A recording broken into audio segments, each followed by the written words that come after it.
इस दुनिया में एक से बढ़कर एक पेड़ पौधे मौजूद हैं जो इंसान को कई रोगों से बचाने के साथ ही दवाइयों के रूप में उपयोग में लिए जाते हैं। लेकिन इस दुनिया में कुछ वनस्पतियां ऐसी भी हैं जो इंसान के लिए जानलेवा हो सकती हैं। दरअसल आपको बता दें, साइंटिस्ट मरीना हर्ले ने कुछ साल पहले ऑस्ट्रेलियाई वर्षा वनों पर शोध कर रही थी। वैज्ञानिक होने के नाते वे जानती थी कि जंगल में कई खतरे होते हैं, कई पेड़ पौधे जहरीले भी हो सकते हैं। इससे बचने के लिए उन्होंने हाथों में वेल्डिंग ग्लव्स और बॉडी सूट पहना हुआ था। लेकिन वो तमाम पेड़ पौधे के बीच वे एक नए पौधे के संपर्क में आई। उन्होंने वेल्डिंग ग्लव्स पहने हुए ही उसकी स्टडी करनी चाहिए, लेकिन उनको ये कोशिश भारी पड़ गई। इसके बाद हर्ले दर्द से बेहाल होकर अस्पताल पहुंची क्योंकि उनका शरीर लाल पड़ चुका था। वे जलन से चीख रही थी। ये जिम्पई का असर था। जी हाँ दोस्तों, जिसे ठीक करने के लिए उन्हें लंबे समय तक अस्पताल में स्टेरॉयड्स लेकर रहना पड़ा।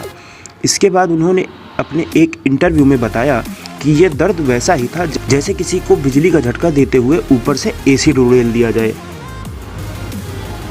जिम्पई को मौत का दूसरा नाम समझा जाता है। इसे पौधे की रिपोर्ट के बाद से जंगलों में जाने वाले अपने साथ रेस्पिरेटर, मेटल ग्लव्स और एंटीहिस्टामाइन टैबलेट लेकर जाने लगे।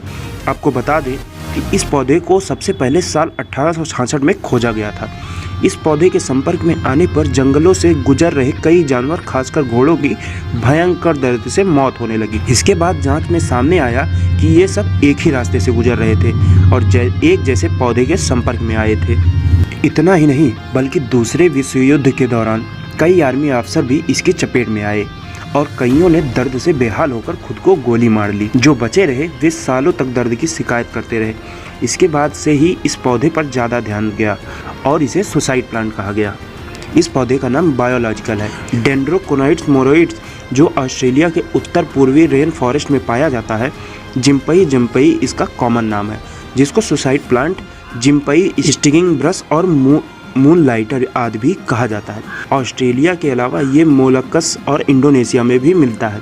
इस पौधे की पत्तियां हार्ट के आकार की होती हैं और इस पौधे की ऊंचाई 3 से 15 फीट तक होती हैं। इस पौधे में रोई की तरह बारीक कांटे होते हैं जिनमें न्यूरोटॉक्सिन जहर होता है। यह कांटों के जरिए शरीर के अंदर पहुंच जाता है। यह समझ लें कि न्यूरोटॉक्सिन वो जहर है जो सीधे सेंट्रल नर्वस सिस्टम पर असर करता है और यह मौत का कारण भी बन सकता है। हालांकि किसी भी पौधे को पूरी तरह से खत्म करना नामुमकिन है। यह इकोलॉजिकल सिस्टम के लिए भी अच्छा नहीं है। हालांकि इस जहरीले पौधे के साथ एक अच्छी बात यह है कि कई कीड़े और पक्षी इसके फल खाते हैं और बिल्कुल ठीक रहते हैं।